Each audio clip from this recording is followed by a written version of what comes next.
Hey everybody, this is David at BuzzBoard. Welcome to the webinar. We are recording. We'll have time for questions and we'll also produce the recording and get that sent out to anybody who wants to get a copy of it later.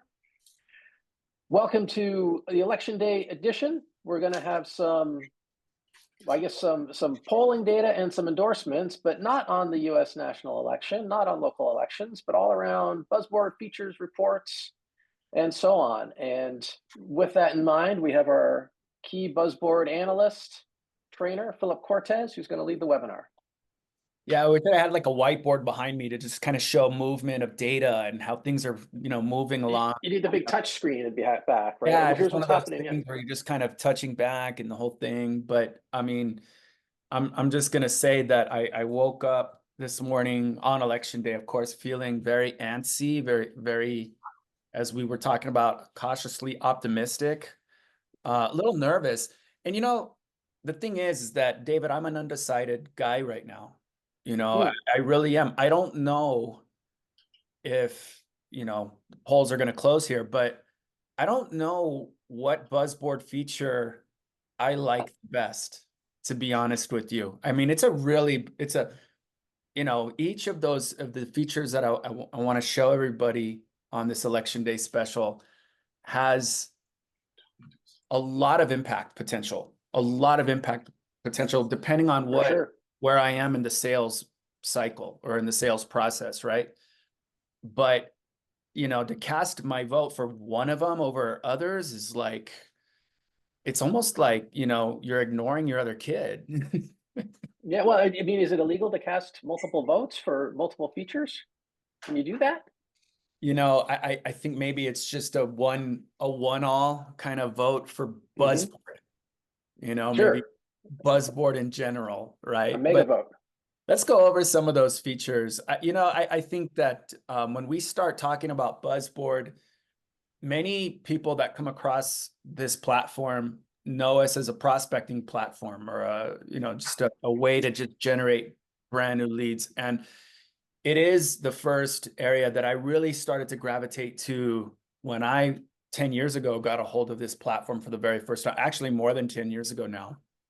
When I started testing it out and looking at it, it absolutely was one of those platforms that I just thought, oh, wow, this feature right here, prospecting, because I can scale a lot of different things. I can really, if I'm looking to make a big impact on my business, on my book of business, and my future, then prospecting is going to be the first thing that I'm going to look at. So, when we're looking at BuzzBoard and we want to start prospecting from a navigation standpoint, it's all on the left-hand side. It's really easy to navigate, but right up here, our global search window or global search bar is always static. It's always going to be here no matter where I am, whether it's the state of Michigan, which is a battleground state, or of course, if we go into Pennsylvania, which is absolutely a vital piece of real estate in our country today.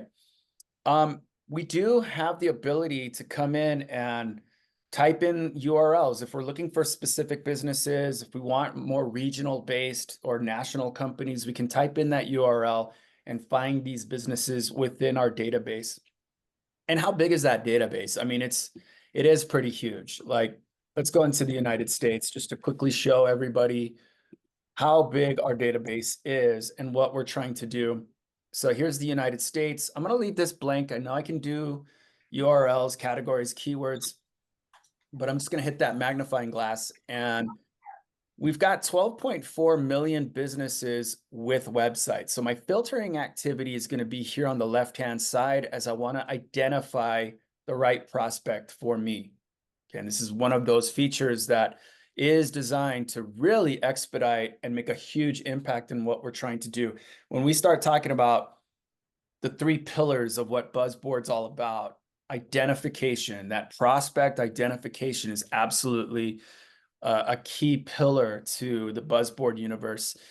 Now, in the United States, 12.4 million, but with one little toggle over here to the neutral position on the left-hand side, you're going to see that we've got over 24 million businesses in our database. And how awesome is it? Just one little fell swoop, one little toggle to the right there essentially cuts it in half. And we've got the 12.3 million businesses in our database that have websites. Now, that's really important for us to understand what we're trying to do as we identify within this, one of my favorite features still of BuzzBoard. It's very close to my heart as a former marketing person myself and doing lead gen. So we've got the 12.3. And if I wanted to come in and say, all right, well, how much of those 12.3 are doing either one of these, Facebook or Google? Well, then now we've got the 2.3 million businesses that are running either one of these. And that is really important. People ask us all the time, how are you able to get that like immediately, just like that? How do you know that database today on election day, November 5th of 2024, are running either Facebook ads or Google ads? That's because we believe in something called enrichment. So we take this database of 24 plus million records and we update them. And so what we're trying to do here at BuzzBoard is we want to score these businesses out, and we go through a lot of different data sources via API, and we go in and we want to make sure that we're updating this database as, you know, as every 30 days, roughly. It's every 30 days. So think about that for a second. I mean, this is a big database. Every 30 days, we want to update this database, and what we call that is enrichment. And with that enrichment, that's going to allow us to start segmenting or segmentation or filtering in such a way where I can say, yep, I want the 2.39. And of those, I want them all to have a YouTube channel here, and come up very quickly with the 1.6 million businesses that are running some social media on YouTube and that are spending some money and have some budget and belief in one of these two areas here. And that's really important for us to understand as we identify. Okay, so getting back from, you know, an election day, in the spirit of election day, let's just go to the state of Pennsylvania, because yep, we can absolutely go nationwide. We can go state level as evidenced here. Same criteria. I just changed the geography right over here, and I've got the 68.1 million, or excuse me, 68,000 plus businesses that meet the criteria that I've set forth here because of the enrichment, because we update, and because I'm now segmenting and building that targeted list. Okay, so let's let's just go a little bit further. There's a method to this. It's your way of going about this. That's the whole freedom to choose. Okay, on election day, in the spirit of election day, you have the freedom to exercise your right, David, to filter the way you want to filter. Okay, you can build your list the way you want to build it. Okay, and in other words, it's kind of like the Burger King approach, man. You can have it your way. Have it your way. You can build have the way it you want to build. Absolutely. So we've got the 68 plus that are running YouTube. They're doing Facebook or Google, which is great. But if I'm looking for a VBR, if I'm looking for an excuse to call these businesses, and if I want to research here, if I'm looking for an execution problem, something of that nature, I want to go to local just for kicks, and I want to go Google my business. See, remember, on a lot of these filters, you can go to the left too to filter for businesses that are not doing specific marketing activities, whether it's social media or advertising on the digital side. And there's 17,000 plus, almost 18,000 businesses in the state of Pennsylvania who are spending some money. Okay, they absolutely are spending some money here, especially if you're running Google ads, but you haven't claimed yourself on Google, then you're not in alignment with Google's policies. So not only are we looking at some budget and belief here and a loss of market share, a loss of revenue because of that loss of digital market share here, well, we're looking at potentially a waste of spend. Okay, because you're not in alignment with Google. So these are all talking points. This is a way for me to engage as to how I can move about, go through my business. And then of course, BuzzBoard's going to let us find those businesses in the database, and we can start adding them in accordingly. And we're going to get businesses of all kinds because I'm not category specific right now. Not a problem. Just go into categories. And now it's about your sweet spot. Okay. Who do you like to talk to? Who do you convert the most? And who are you finding the most successful with? And for me, it was always contractors. So I'm going to just select them all. As I start typing into this little window here in the search window, search box, we're going to start coming up with all our contractors from A to Z, okay? Primaries and secondaries. So BuzzBoard is really helping me go through this in a nice way. I always recommend that if you're going to exercise your right to filter and build your own list the way you want to build it, then select them all. Okay, start big and then start narrowing it down from there. And we've got a nice little list here of 500 plus businesses that have budget and belief. They absolutely understand how important it is to communicate because they're taking social media to the next level. They're content creators. They've got an execution problem though, and they need to talk to us yesterday. And they also happen to be in my favorite category that I converted the most. And then once you come in and find them, now you're off to the races and you can move forward with getting these appointments now. Okay. David, anything to add here? Well, I think it's just, it's hard to step through all the power of all the selection and filters that you have available to you. We track over 6,000 digital signals. We call them digiographics. So you've got your technographics. I think most people know what technographics are, what technologies are they using. The firmographics, their civic address, phone numbers, things like that. And then, over 6,000 digital signals we call digiographics with all those sorts of things like you've been talking about. Are they on Google My Business? Google My Business, are they listed there? Do they advertise on Facebook and so on? It's really hard to, in a short webinar, it's really hard to demonstrate the full power of all the selection when you're running your filters to find your prospects.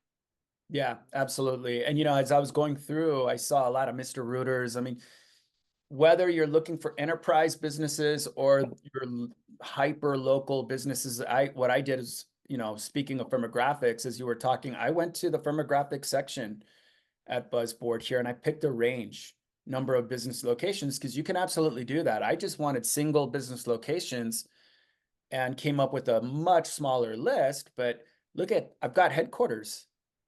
Okay, I've got my headquarters now that still meet the same criteria. They're still in that contracting space. I could get rid of the category and just go for the single business locations without worrying about that category. But there's to your point, there's a lot of different ways that you can go about this. I think ultimately it's about getting into the platform. There's not one right way of doing this. It's absolutely your way as you move forward in that identification process. Okay, so if I was to vote for a feature and I was to build a short list, this would absolutely I would have to always consider this one, always. The hard part is choosing like a top 3 because we've got so many features that are helping our users right now. Okay, so moving on from prospecting. That sounds like a strong endorsement, Philip. It is a strong endorsement, but God, I'm so wishy-washy. I'm so wishy-washy. But so, that's our prospecting. That's a feature that we would put on our ballot. Absolutely. Let's go into this pull service. I'm in El Paso, Texas, and they're at a 49. And as I mentioned before, we're scoring these businesses. So as I come in and I click on that 49, just to quickly show you what's happening, we update our database in order for us to score these businesses. And this is the crux of what we're really talking about here. Through different data sources, what we want to do is we want to look at this very holistically. There are key segments of the digital marketing spectrum. Because, David, it's funny because when we talk to our prospects or we ask them about digital marketing, they're thinking about different elements of this whole spectrum of digital marketing. They might think social media. The first thing they might think of is, oh, well, my Facebook business page and my TikTok store or shop, sorry. I'm still kind of trying to get with it, right? But there are different segments of the digital marketing spectrum. All of them play off of each other, though. They're very important. And so, what I do appreciate is that as we enrich, as we update these records in our database, what we want to do is we want to give people who use our platform the opportunity to look at a business holistically when it comes to digital marketing, because they all play off of each other. For example, this business is spending some money on advertising, but if I look down here at infrastructure robustness, they could be, and that speaks to their website, they could be giving somebody a bad experience when it comes to the website. They're driving traffic, maybe giving somebody a bad experience in the process. They're kind of shooting themselves in the foot. So it's how I filtered. That's really important. How we filter our search when we're identifying is going to help us with our engagement. I think that's a really important note. So as you see the 49, let's get into some of the good stuff, right?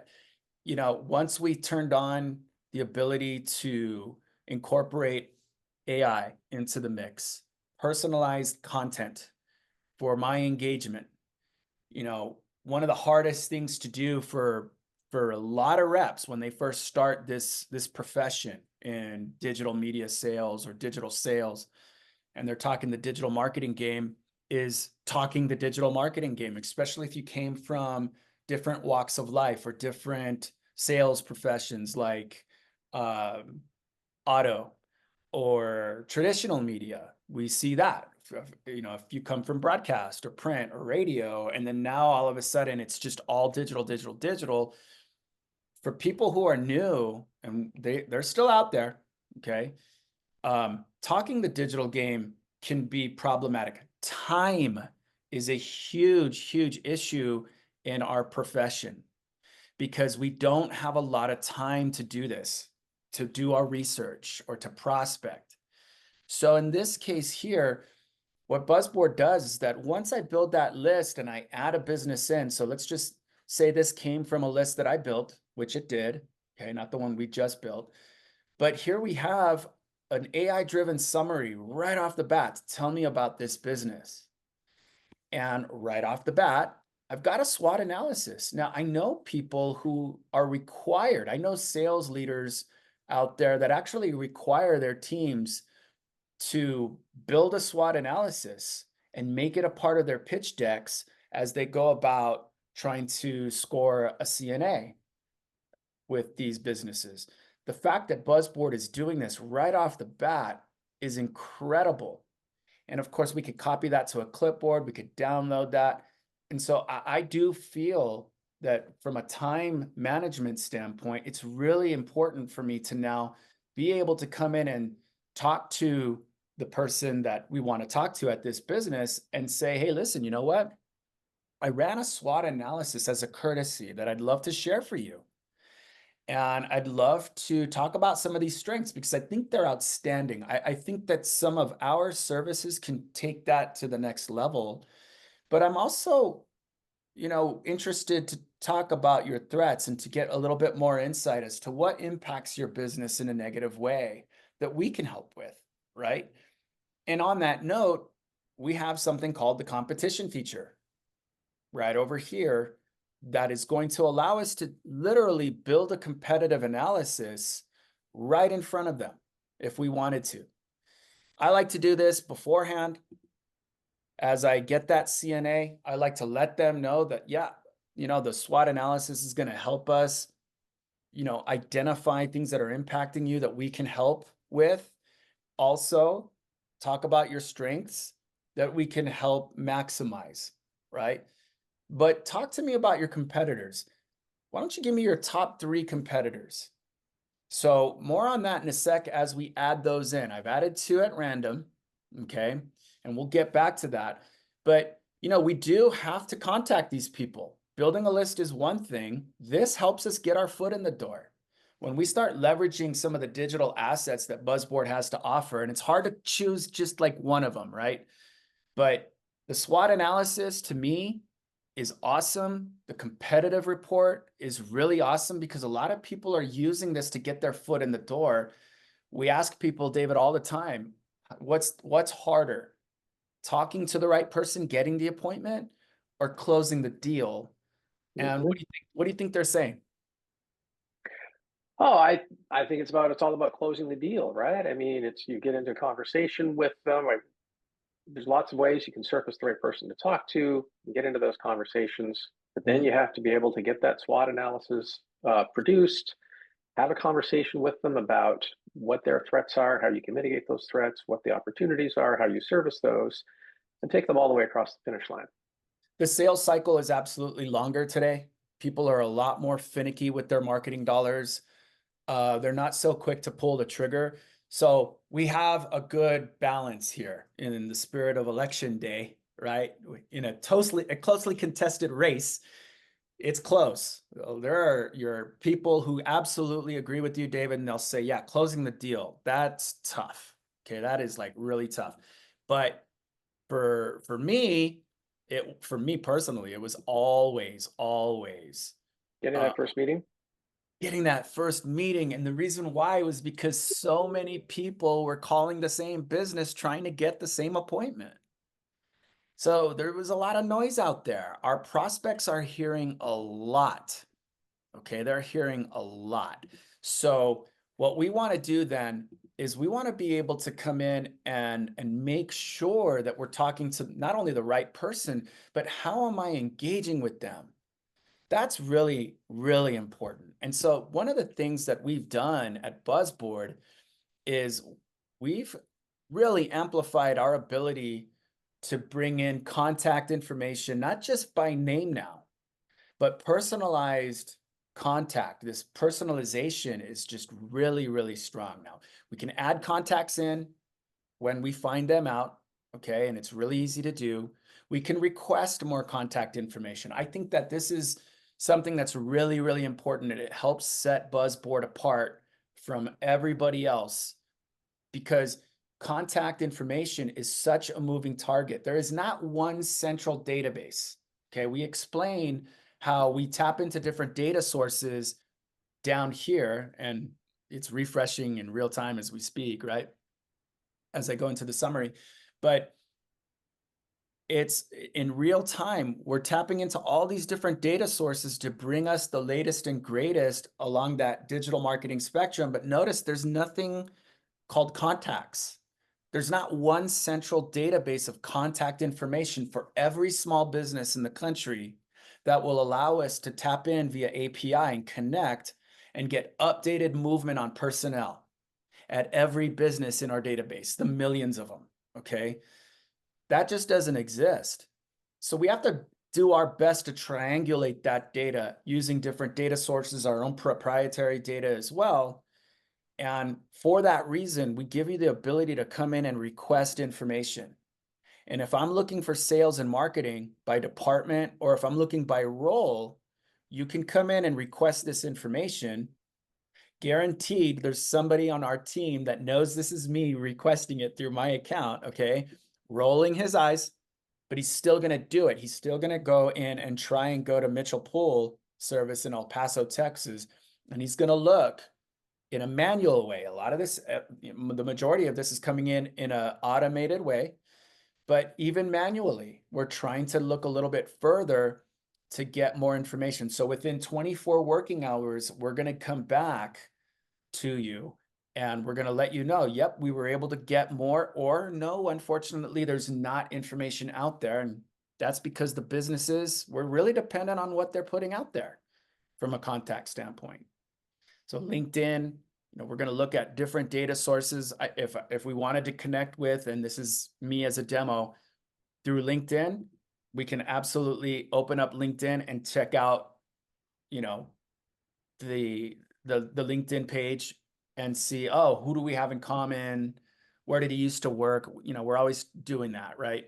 But even further now, and this is going to be probably like the second one, right? If I was going to put this one on a ballot right over here, then clicking on your contact's name, if they have a LinkedIn account, okay?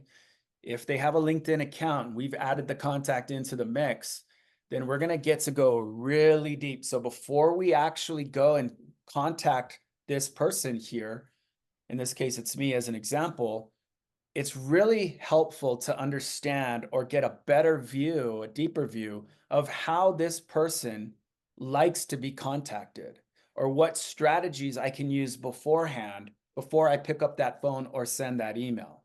And of course, we can pick up that phone, we can send that email, but it's going to give my professional attributes. So our contacts that we add into the mix here will have the benefit of knowing their professional attributes thanks to what they've put out there with LinkedIn, including a professional summary. How does your contact approach challenges and opportunities in their professional life?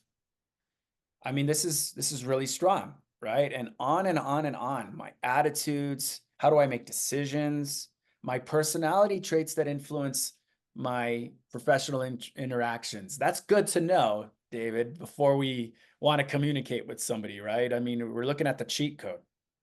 Oh, absolutely. And you remember, Philip, when we looked at this the last time, we studied me. And I mean, Yeah. I just couldn't deny how spot on it was. You know what? It's scary, and it gets scarier. Okay. I mean, like communication style or examples of how I should be addressed. Dear Mr. Quartet. Well, it doesn't have to be that formal, but I appreciate it from a professional standpoint. Absolutely. I had somebody the other day reach out to me and talk to me about my book and about just my latest children's book and how awesome and blah, blah, blah. But Mhm. then they went to paragraph 2 and said, but today I want to talk to you about BuzzBoard. And I thought, wow, somebody looked at my personality profile, man, and wanted to communicate in a deeper way with me. That actually really did catch my attention. Yeah. Hey, Persuasion hey, hey, hey, preferences. Philip, sorry, Sure. let me just interrupt you there. I see there's a couple questions have come in on chat that been there for a couple minutes. So a question is, our company is B2B and all of our clients are B2B. Does this database work with these types of businesses? The short answer is yes, right? It's all B2B data. I'll let Philip expand on that, but the short answer is yes, it's B2B. And then how does BuzzBoard compare to Zoom Info? And Philip, why don't you go ahead and answer those questions, and I'm going to keep reading the rest Yeah, of these comments here. absolutely. Yeah.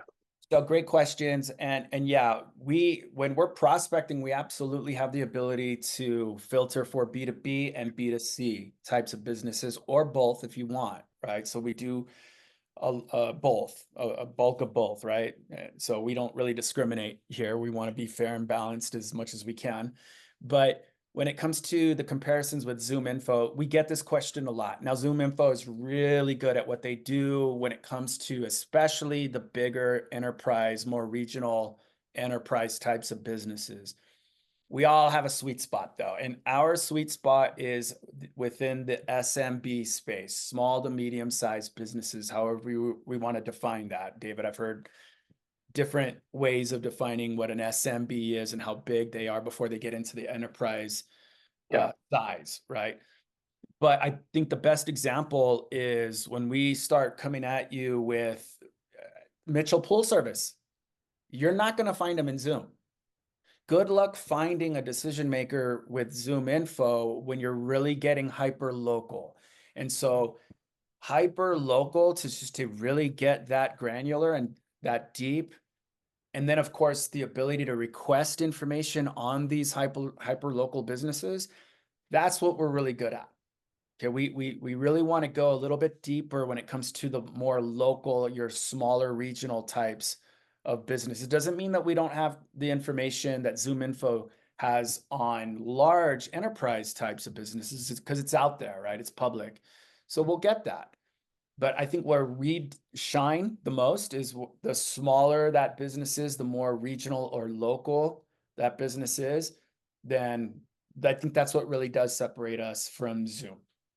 Okay, and I think Yeah. I And tend to agree with that. yeah, yes, of course, I agree. And I think one thing when people hear small business, they tend to think sort of mom and pop retailer on Main Street in any town, USA. And certainly we have that, but there are an incredible number of mid-value chain small businesses, which makes it B2B, right? Those businesses sell to other businesses, right? They might be small manufacturing or some kind of process value add.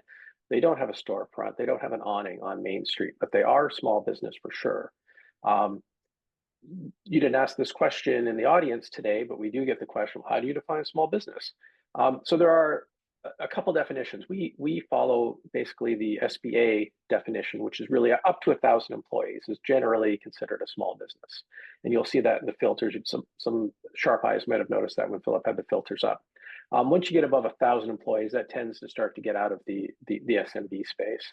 And then other people also look at revenue numbers. And then that gets a bit squishy as well. I mean, if it's 500 employees at $50 million a year in revenue, is that a small business by employees, or is that kind of an enterprise by revenue?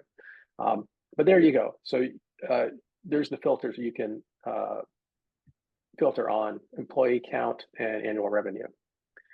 And then Philip, sort of the implicit question here, the ancillary question with that other one. Our audience member says, we work with commercial and mixed use real estate developers, the hospitality industry, and sports arenas. So I think we can certainly service all of those categories. I mean, it's just they're out going there. up. Yeah, they're definitely there. And we've got so many categories. I mean, if we just go into real estate, I'm just typing in the word real. We're auto-populating this for primaries and primary and secondary categories within that real estate. If it's got the word real in it, then we're bringing it to you. So we can get pretty granular with that as well. And that's just on real estate. Sports arenas, athletics, recreation, whatever that falls in. Yeah, just start, I think the best way to go about it is just to book a demo or get a free trial and take it, give it a test drive that it deserves. Cause, like before buying a car, you want to test drive it, right? So we absolutely allow you to do that, is to take a test drive of BuzzBoard, get a free trial going, and then just start playing around, start navigating. I think this is a good way when you know what your niche is, and sounds like in the question, they absolutely know what their niche is and what they want, then go get them. Okay, we'll find them. We've got a large database. It just depends on how they classify themselves from a category standpoint, and now you're off to the races. Okay. So on our ballot, absolutely. Prospecting on our ballot, absolutely. We have those digital assets that we can really, really lean on, like the SWOT analysis, like the competitive report. And let's go back to competitive real quick to just show you, the SWOT analysis allowed me to open doors. It allowed me to come in and really connect and engage. The personality profile allowed me to engage in a deeper way. How am I going to engage with that person, right? And now the competition piece, because I want to talk about strengths and weaknesses, and this is just a natural way of going about it, allows me to come in. And as I added competitors down here, I have the benefit of an analysis driven by AI that lets me know about TED's, Four Seasons, and the comparison analysis between them, between the three, okay? And a suggestion. Enhance their Google Ads presence and optimize their social media with targeted organic SEO to differentiate effectively. Awesome. So I'm going to take that as a recommendation, as we suggested, and now I'm able to come in and let them know exactly how they stack up, okay? And they appreciate that. In fact, they allow, I could come in and I can say, well, you know what, here's your Facebook business page, not tracking that, right? But we can learn from what your competitor's doing. I could click on them, and of course I'm gonna have to log in, but here they are, here's TED's, and we can start finding out what they're doing. How are they communicating to that audience? And now this is me, I'm a consultant now. I'm talking to Mitchell Pool Services, and I'm showing them what TED's trying to do to generate a lift on social media. What are they doing to communicate? Do they have videos? Do they have some kind of call to action where they're giving away something? I mean, what are they trying to do, right? So from an engagement standpoint, BuzzBoard is helping me do that. We're providing you with the information that's going to allow you to be a really nice consultant, okay? So in our content tab, this is where we're going to house all of that engagement, starting with that SWOT analysis for context.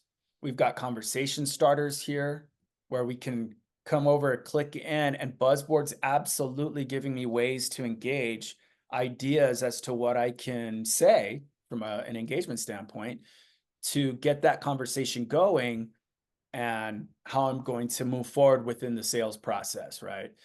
We have cues that will allow me to create new content. If I want conversation starters to discuss how my products and services can help, then all I have to do is click here and we'll get the output right up here. So that is also extremely strong. Again, hard to pinpoint what I would vote for if I had to choose one. So I think the big takeaway is that I'm just going to choose BuzzBoard as a whole. Emails, same thing. Now let's go back real quick to that personality profile. Before we wanted to contact them, it was important for us to find out information. Well, now that we know that Philip is the contact here, BuzzBoard is generating emails automatically based on this content. Okay, all I have to do is just click on hyper personalization right there, and everything that you saw within that personality profile, including the attributes, the ways to communicate. See how it said Dear Philip before, and now it says Dear Mr. Cortez?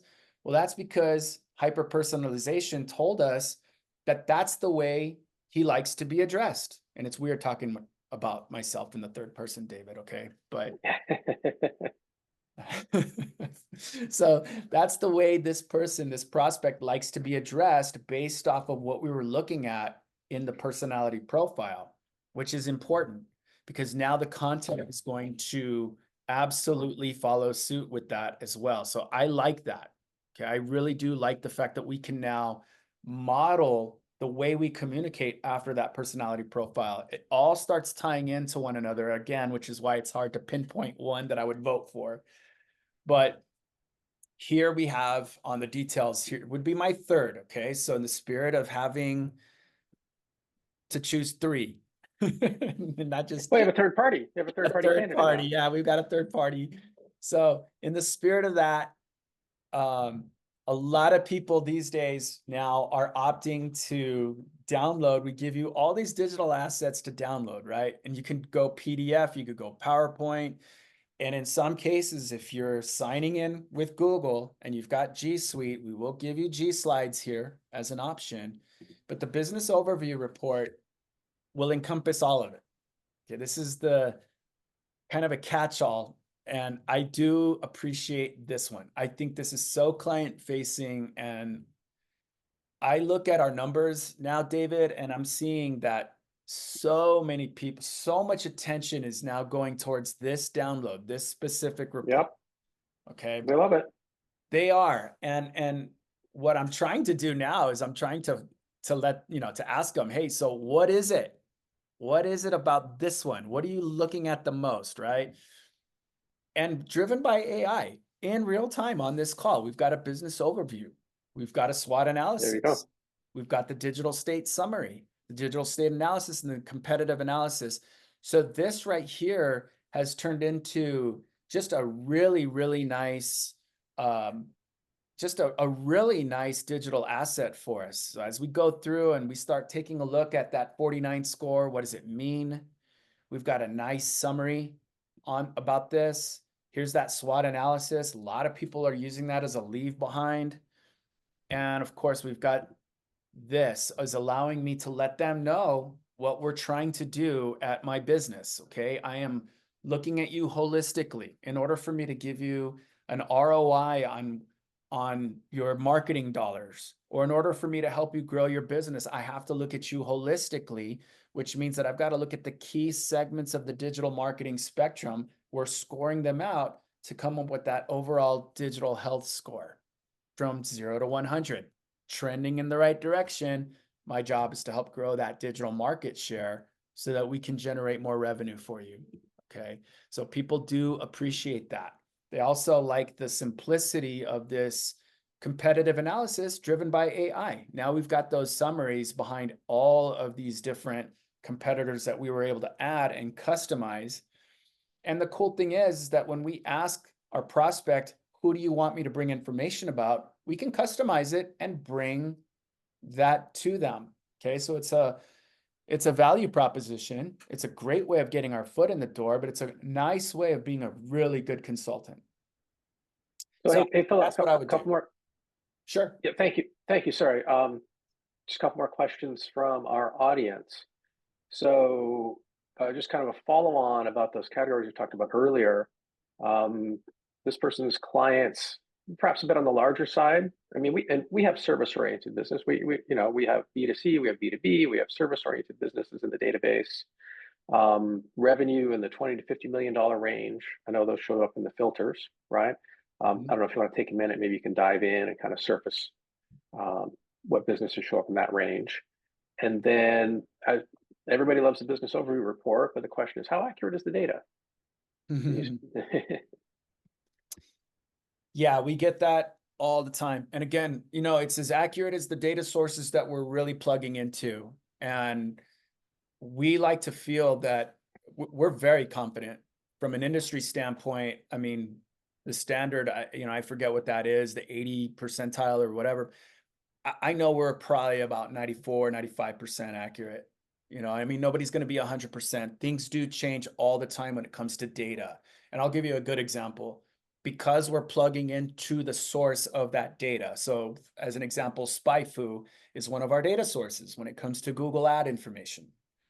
Well, they're the leading provider of that data.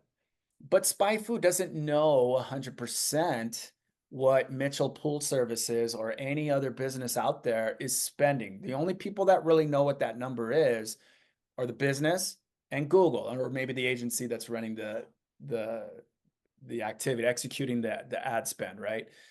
So with that said, what they're doing, and they're getting really, really good at this, is that they're working backwards and they're reverse engineering it. They're going by geography and keyword, and they've gotten really good at that. That's why we call these estimates an estimated spend, but it's fairly accurate.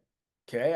I think that once we go in, I've checked it before. I've checked our data sources like SpyFu as an example to see what BuzzBoard shows and what SpyFu's showing. And we're looking at matches. If we don't see matches, and this is why I always say nothing's 100%, it's because maybe they changed their API. That's a quick fix on the BuzzBoard side. It's just about integrating with them and just kind of hitting the reset button there. But the good thing about BuzzBoard is that we've got a team of integration specialists, developers, engineers that are looking at this and monitoring this religiously. So it's hard, you'd be hard pressed to find other organizations that have the resources and the mind power that we've got to make this information as accurate as we can. Not to mention the manual data validation team Exactly. that goes Yeah. through, right? After we call this stuff or pull it in, we've got the manual data validation team as well. Exactly. And I'm always forgetting about them. So thanks for that. Here's that annual revenue that we're looking at. Now, I want to make sure that everybody understands that annual revenue is reported revenue. Not every business reports this revenue. If you're a publicly traded company, absolutely, you're reporting this information. So there's a data source out there that allow us to come in and say, all right, I want the ones that are spending this amount of money within the range, or excuse me, have that reported as their annual revenue. And we're going to find prospects that will allow us to get that information. Okay. But it's the higher the higher the annual revenue, the more likely it'll be available as well, right? Because those would be larger companies that are either public or otherwise that data is published somewhere. Absolutely. And again, it's about playing with your filters. If you want to get rid of a category here, and then now looking at that reported revenue, then you're going to get your number. Okay. So the more filters, the more granular you get, the smaller the number is probably going to be. It's just about finding that sweet spot, and BuzzBoard absolutely allows you to do that. Okay.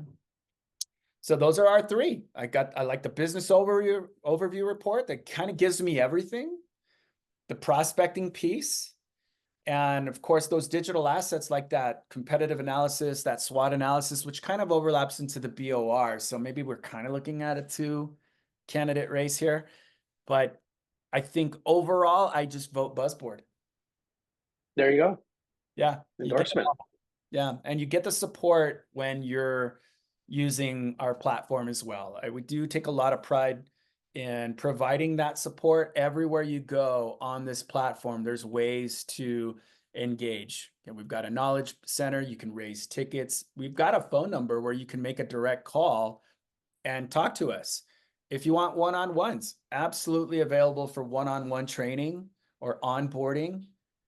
We want to get to know you better, and we want to make sure that you're confident and comfortable leveraging the platform. So I would just take a free trial. That's what I would do. There's no harm, no foul on that, right? Yeah, so on that point, a lot of companies, a lot of software companies, when you sign up for a free trial, they want you to give a credit card and then they automatically bill you after the trial period ends. Yeah. We don't do that. So if you go to the website, looks like Philip's going to do it, buzzboard.ai, up in the top right hand, there's the free trial button there. We don't ask for a credit card, just sign up with an email, we'll get you in, you select those 4 primary regions that you're interested in. You'll get into a trial. The customer success team will do some outreach to you to try to schedule some basic training to get you up to speed, and then you're off and running.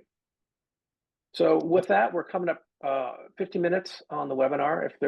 I'll invite our audience if there's any other final questions before we close out. Again, buzzboard.ai, the website for a free trial. If you just want to kind of more personal, you want to schedule something, a live demo, you can just email me directly at david@buzzboard.com. I'll be happy to set that up. So Philip, not seeing any further questions. So I'm going to call our Election Day edition a wrap and move on to the celebratory after party. We're going to close the polls. We're going to close. The polling is closing on to the celebratory after party. So thanks everybody for joining us. Thanks Philip for an awesome demonstration as always. And look forward to seeing everybody on the next webinar. Thank you, everybody.